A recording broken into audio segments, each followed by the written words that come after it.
Я, собственно, руководитель пресс-службы Российской академии наук. Найденова Александра Натальевна. Как еще раз, простите, Александра... Натальевна. А как вас папу звали? Сережа. Натальевна – это отчество по матери. Можно сказать, матчество.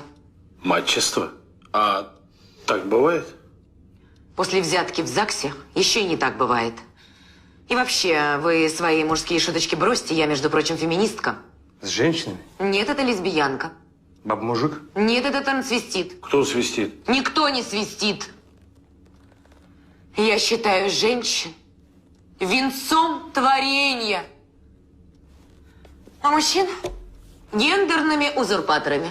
А, понятно. Ебанутая.